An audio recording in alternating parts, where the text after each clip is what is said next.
do you have the guts to fail? To get something you never had, you have to do something you never did. You will fail at some point in your life. Accept it. You will lose. You will embarrass yourself. You will suck at something. There's no doubt about it. I'm telling you, embrace it because it's inevitable. If you don't fail, you're not even trying.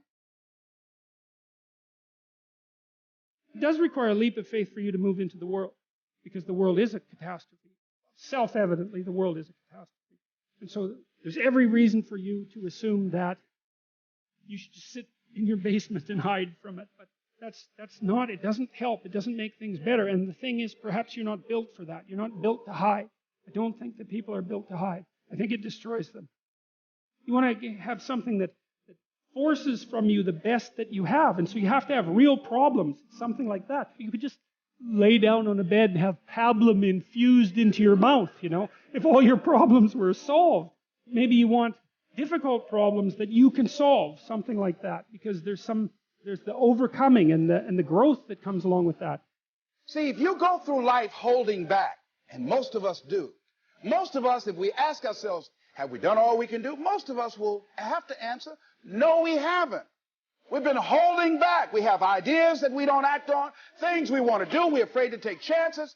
We go through life trying to seek security and not coming outside of our comfort zone, and we take most of our stuff with us to the grave. And I'm saying that the fact that you're still here, that you're still breathing, you've got some more work, and you owe it to yourself. You owe it to yourself. So when you get up in the morning, that you can look yourself in the face and say, hey, I'm living my life on my terms. That's important.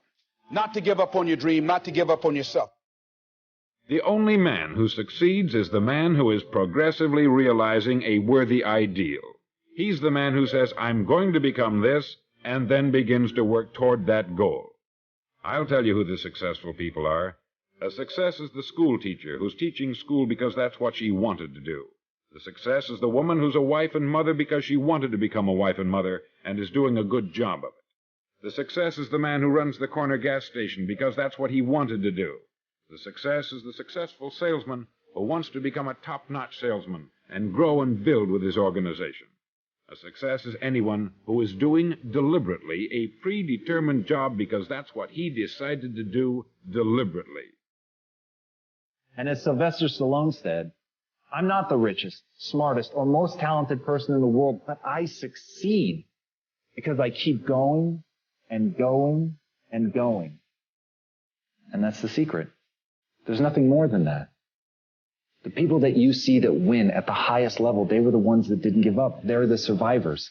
And you've got to ask yourself, am I a survivor type? Am I the type of person that continues to push through when it gets hard, when it gets boring, when I feel lost, when I don't know what I'm doing, when I have no faith in myself, even in that darkest hour? Can I push forward? Can I accept that the human body will respond to that stress? It will respond to that stimulus, but I have to show up and I have to do the work.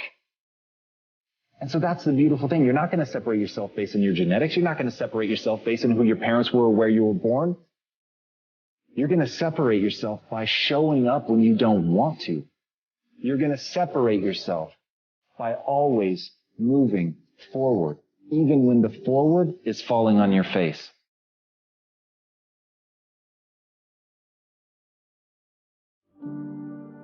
We have the mind. If the mind is used where it was intended to be used, and that is for the common good, for the advancement of everything that is real and valuable in life.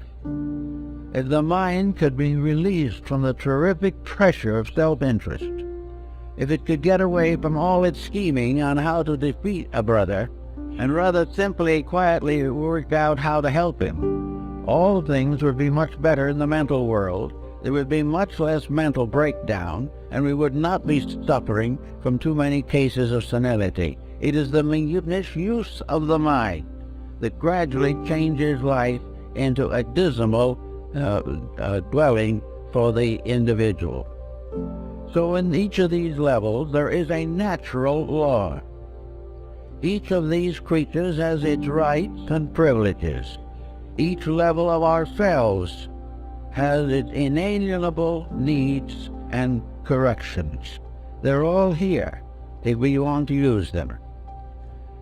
Now, a lot of people have been perfectly willing to support religions industriously.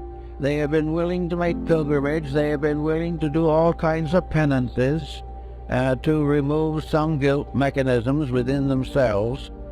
And at the same time, even though they live a pretty fair life, this great experience of projection into something higher has not occurred to them.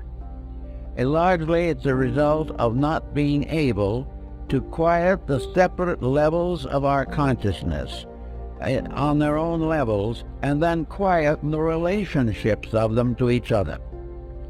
In other words, if the mind and emotions are locked in conflict, they're in trouble. Wherever there is conflict, there is a kind of destruction. There is a false motion. Wherever there is an obstruction, there is a decay of values, a disintegration, an infection, in which something becomes sick. All selfishness is sickness, no matter what you want to call it. All jealousy is sickness. These things are just exactly as serious as sicknesses as are the ordinary physical ailments which we may or may not be able to cure. This problem, therefore, is to get rid of the sickness arising from the misuse of powers, faculties, and principles within ourselves. Unless we're able to do this, we're going to stay right in trouble just the way we are. But the worst part of it is, we may be a good church member while we're in this problem. It has never occurred to us that religion demanded anything more of us than allegiance. It was like a parent who demanded that the child obey, but did not necessarily contribute to any enlightenment in the purposes of obedience. The religious association which washes away sins with baptismal water has not gotten to the point where it realizes, or bad people realize, that they have got to wash their own sins away all too often with their own tears. So there is time to get at some of these values directly. If the person wants to be born again in the theological sense of the word, it isn't that he simply accepts a religion. To be born again means not make the same mistakes again. It means to clear the slate. A new birth means to start out with a fresh, clean, honest mind, without carrying anything from the past that was destructive or against the Ten Commandments or against the Sermon on the Mount. Everything that is detrimental must be left aside. It must not be carried forward. Yet the individual may be born again and still be in some business which is highly competitive,